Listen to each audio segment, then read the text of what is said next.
Assalamualaikum warahmatullahi wabarakatuh. Kami dari kelompok 5 yang akan mempresentasikan makalah kami yang berjudul Hukum Nikah Beda Agama, yang berkelompokkan 6 orang. Yang pertama Lukmanul Hakim, yang kedua Aris Maksum, ketiga Sri Nurini, keempat Fadilah Ismi Aziz, kelima Naflatri Oktaviani Dewi, dan yang keenam Dinar Mutahharah. Makalah akan saya bacakan. A. Pengertian pernikahan. Pernikahan salah satu sunatullah yang berlaku pada semua makhluk Allah, baik pada manusia, hewan maupun tumbuhan. Seperti firman Allah dalam surat Yasin ayat 36, yang artinya Maha Suci Tuhan yang telah menciptakan segala sesuatu berjodoh-jodoh, baik tumbuh-tumbuhan maupun diri mereka sendiri, dan lain-lain yang tidak mereka ketahui.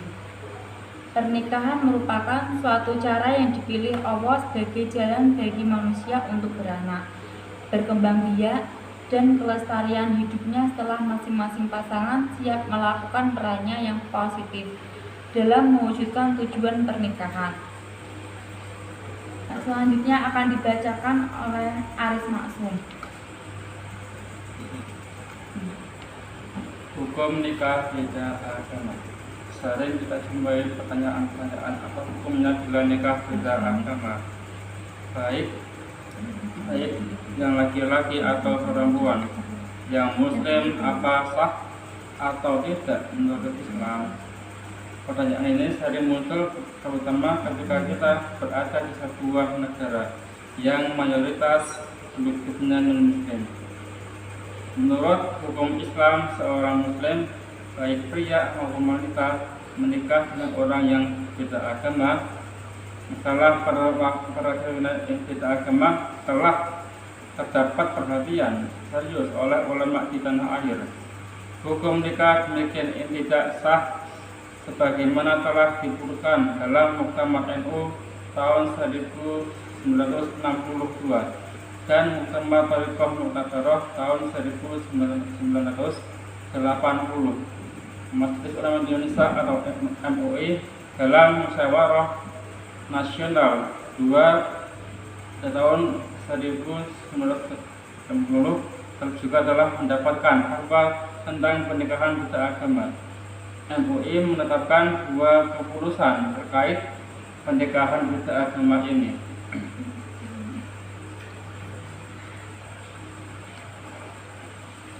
Hukum nikah beda agama adalah sesuatu yang sangat rumit. Banyak jadi perbedaan pendapat tentang hal ini di kalangan para ulama. Masalah pernikahan beda keyakinan ini dibagi menjadi 2. A. Pernikahan laki-laki non-muslim dengan wanita muslim. B. Pernikahan wanita non-muslim dengan laki-laki muslim.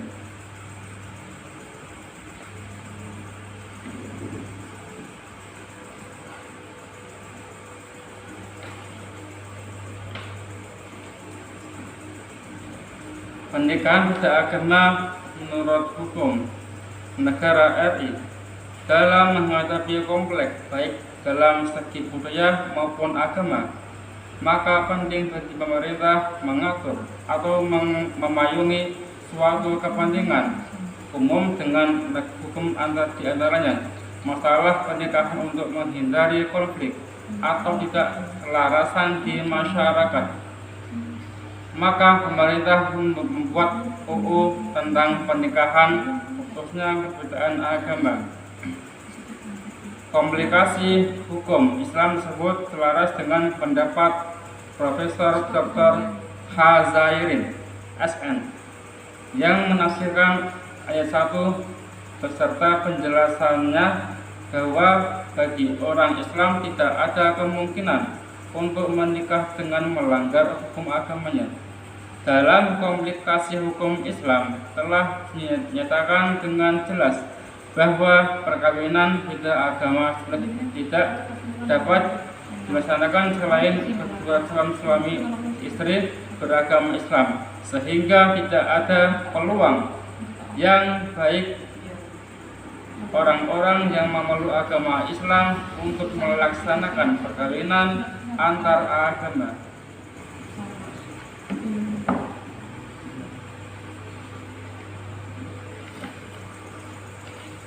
Selanjutnya akan dibacakan oleh Sri Nurini.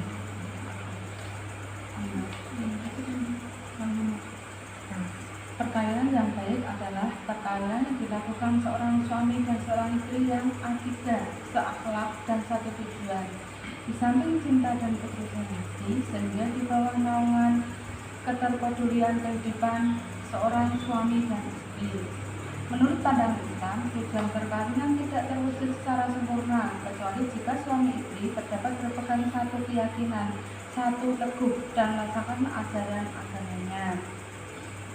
Jika agama berdua berbeda, maka timbul berbagai permasalahan dalam keluarga, misalnya melakukan ibadah, pendidikan agama, pengaturan makanan, pembinaan tradisi keagamaan, dan lain sebagainya.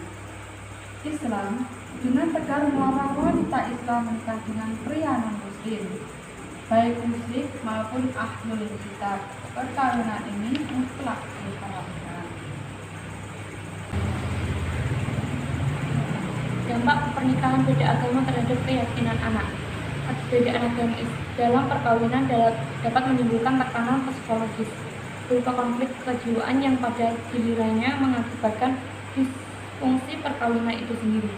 Jika terjadi konflik perbedaan agama yang tidak dapat diselesaikan, suami atau istri kemungkinan tidak akan mengamalkan ajaran agama yang dianutnya, tetapi memilih pola hidup sekuler.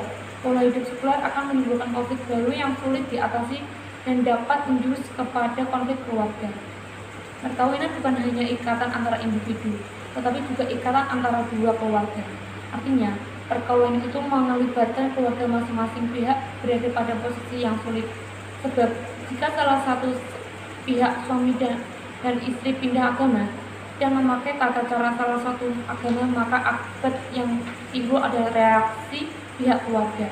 Konsekuensinya adalah pihak yang berpindah agama akan terkucil dari keluarga dan masyarakat, dan secara tidak langsung juga agama.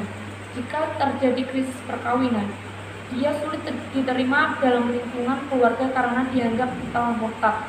Keimanan suami atau istri terhadapnya bukan semakin bertambah, melainkan semakin melemah.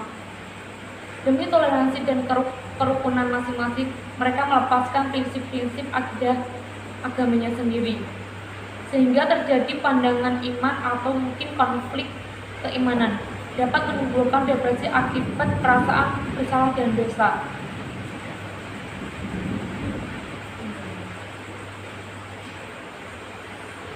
Dari tataran pemikiran di atas, ada satu hal yang perlu digarisbawahi, bahwa perkawinan antar agama menimbulkan dampak negatif psikologi terhadap kedua belah pihak, suami dan istri, serta perkembangan pertumbuhan keagamaan dalam diri anak. Itulah sebab Islam menganjurkan perkawinan harus seagama.